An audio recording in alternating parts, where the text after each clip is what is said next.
इसमें कोई संदेह नहीं है, क्योंकि इस बार देखने को ये मिल रहा है क्योंकि लड़ाई आमने सामने की है, तो भाजपा के विपक्ष का जो वोट है वो पूरी तरह से हमको मिल रहा है। इसमें कोई बंटवारा नहीं है और वो कहीं नहीं जा रहा। रेवती हम लोग चुनाव जीत रहे हैं और दमखम के साथ जीत रहे हैं, और जो हमारे से दूसरा नंबर पर रहेगा वो बहुत दूर रहेगा। सबसे अहम पहलू यह है कि अभी एक सूचना मिल रही है कि आप बीजेपी के साथ जाने वाले हैं, इस पर आपका क्या कहना है? जाने वाले हैं? कहाँ जाने वाले हैं? मैं तो अभी आपके साथ यहाँ राम गोविंद चौधरी जी के रैली में खड़ा हूँ, मेरे कार्यकर्ता खड़े हैं, मैं तन मन धन के साथ खड़ा हूँ, और आज तक 20 साल में नहीं गया। ये विरोधियों की साजिश है कि हमारे लोगों को बहकाया जा सके कि अभिज्ञान तिवारी यहाँ जा रहे हैं तो उनको बहका के अपनी तरफ खींचा जा सके। ऐसी कोई बात नहीं है।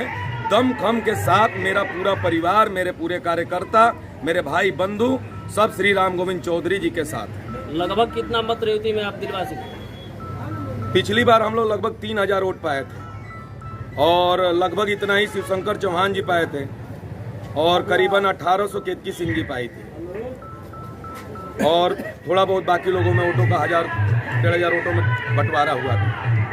अगर पोलिंग उतनी ही होती है तो इस बार हम लोग को उम्मीद है कि आधा वोट हम लोग पाएंगे और आधे में बाकी लोग पाएंगे।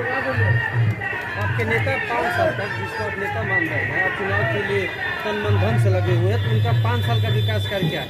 देखिए, राम गोविंद चौधरी छोटे तबके के नेता नहीं, और 4 बार में से 3 बार यहाँ विधायक हुए। एक बार बहुत कम मतों से, लगभग 100 वोटों से वो चुनाव हारे, 100 वोटों से। राम गोविंद चौधरी की अगर पॉपुलैरिटी ना होती, लोगों में पकड़ ना होता, लोगों में प्यार नहीं होता, तो राम गोविंद चौधरी बांसडीह से 3 बार विधायक नहीं होते। और राम गोविंद चौधरी ऐसे व्यक्तित्व हैं, बांसडीह का नाम राम गोविंद चौधरी के नाम से ही जाना जाता है। आज वो जब सदन में बोलते हैं, मुख्यमंत्री के बराबर कुर्सी पर बैठते हैं, तब हम लोग कहते हैं कि हमारा बांसडीह का विधायक राम गोविंद चौधरी जी मुख्यमंत्री के सामने बोल।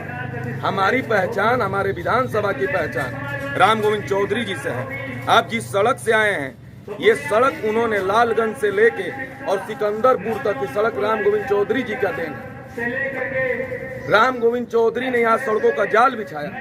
इस सरकार में आप बताइए कि अगर एक भी सड़क पर एक पेवन तक लगा हो, कोई कार्य नहीं हुआ। राम गोविंद चौधरी जी तो विपक्ष में थे, फिर भी देखिए अब राजपुर वाला सड़क मंत्री जी की देन है, राम गोविंद चौधरी जी की।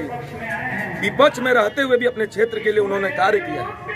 अगर विरोधी रहता तो मैं बोला नहीं 3 बार विधायक कैसे बनते। और इस बार भी हमको उम्मीद है कि हम लोग करीबन 40,000 वोटों से आज के डेट में चुनाव जीत रहे हैं। अभी चुनाव